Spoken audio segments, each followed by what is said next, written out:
Hello and welcome to our labs here at Southeast Campus. Uh, Currently, we're doing remote teaching, but I just thought it would be nice for you guys to get a tour of our lab spaces, and we would be going over the safety procedures that you normally would go over the first day of lab. So you would go over this document with your instructor as a class, and then at the end, you would be signing a safety form verifying that you understand all the rules of our labs.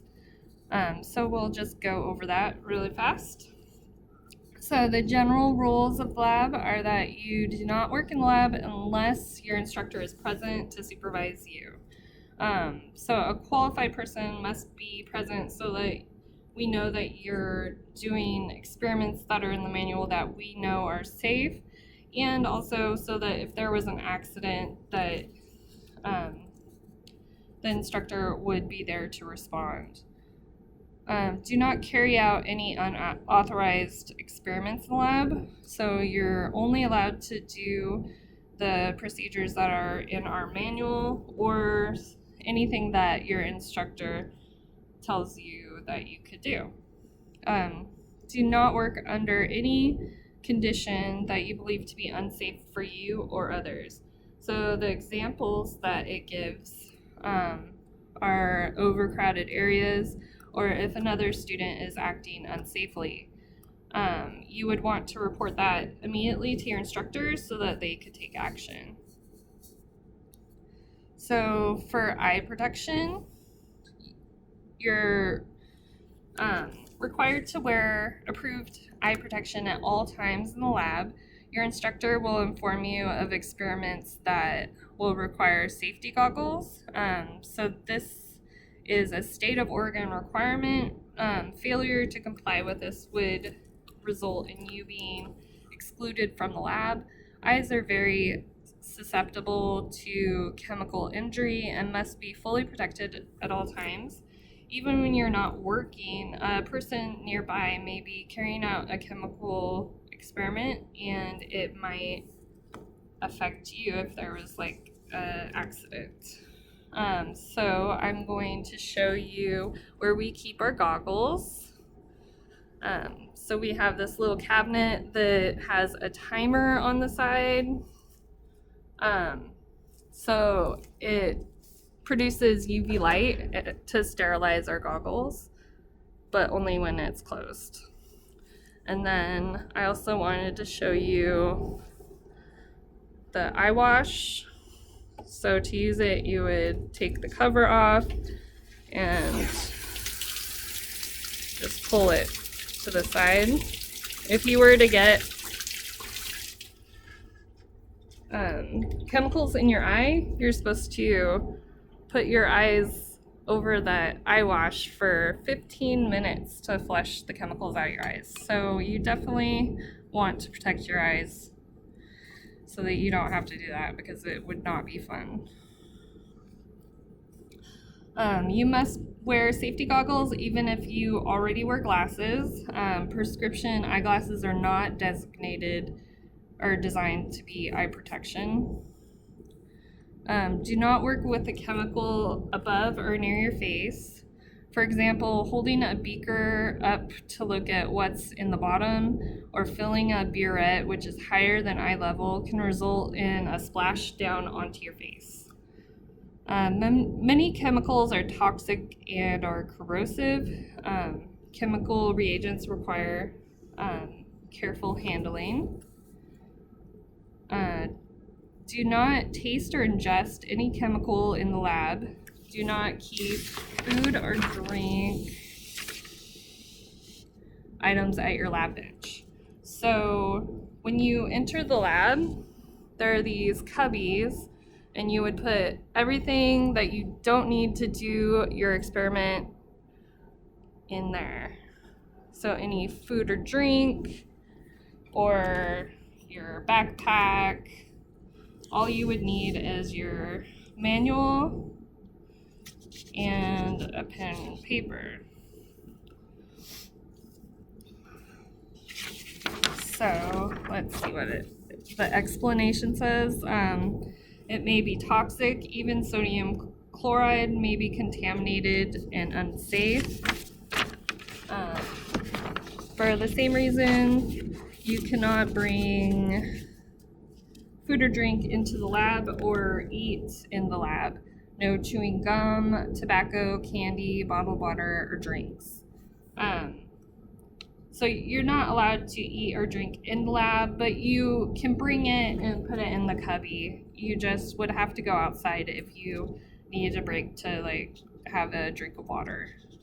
Never pipette by mouth. This is kind of like outdated procedure.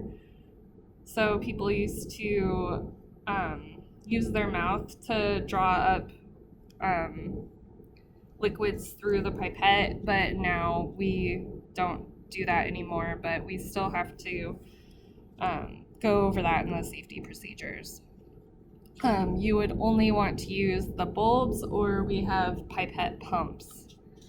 Never pipette directly from the reagent bottle. Transfer only what you need of a liquid into secondary containers, such as a beaker. Avoid skin contact with any chemical. So keep outside of reagent containers all of your equipment at the desktop free from chemical spills. Wear gloves if instructed to do so. Do not inhale reagent fumes. Odor tests are to be made only when specifically directed to do so. You would want to use a waving motion with your hands so that you would waft the vapor near your nose. So you would get a smaller amount that you would be exposed to. Fume hoods must be used whenever toxic or corrosive vapors are released during the work you are doing. So this is a fume hood. There's two different ways of opening it. You can open it this way, or you can open it that way, and then you would work under it.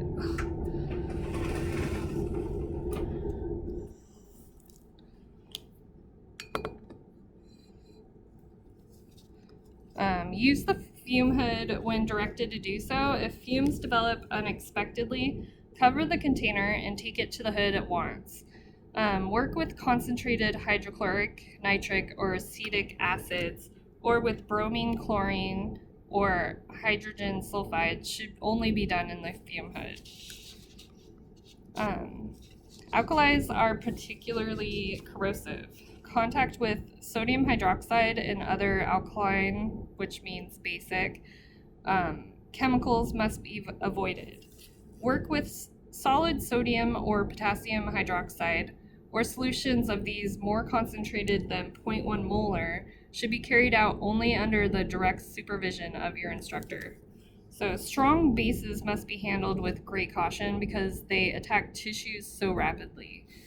Using 0.1 molar sodium hydroxide in a titration also requires great care. Your instructor will demonstrate proper techniques in handling a base in the laboratory. So do not heat a test tube containing liquid over an open flame or directly on a hot plate. This is because liquids heated over an open flame might erupt violently and splash onto you or a person nearby. This is called flash boiling. Do not add water to a concentrated reagent, especially concentrated sulfuric acid. So keep the mixture as dilute as possible and add the reagent to water. So that is a standard thing that you should know. So it's always acid to water, not water to acid. Addition of concentrated sulfuric acid to water causes a lot of heat and may result in splattering of this corrosive reagent. Handle liquid reagents containers with care. So the explanation is, when pouring liquid, grasp each container so that drops cannot contact your fingers. When using a flexible polyethylene bottle, think first. Do not pour from it or squeeze it in any manner that might result in a stream of liquid getting on you or someone nearby. So the next section is about handling glass and sharps. Carry glass tubing and glass thermometers only in an upright position. On impact, glass tubing can snap and become a danger. Do not run with it or any other chemical experiment. So this is important. I've been working in labs for quite a while, and you would think most people are more afraid of chemicals than their glassware, but most accidents actually happen from glassware cutting them. All broken glass laboratory waste must be placed into the special glass disposal box located in lab. So over here is where we have our glass disposal. So you would want to take the big pieces and put it in here, and then you would take the broom and dustpan and sweep up the area to make sure there's no little glass shards left over. All right.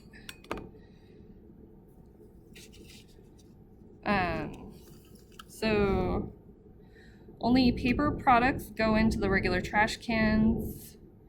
There are several paper recycling boxes available near the entrance of the lab. But if you were to use like a chem wipe, which is a tissue, to clean up the broken glass, that would go in the broken glass disposal as well. You wouldn't put that in the garbage.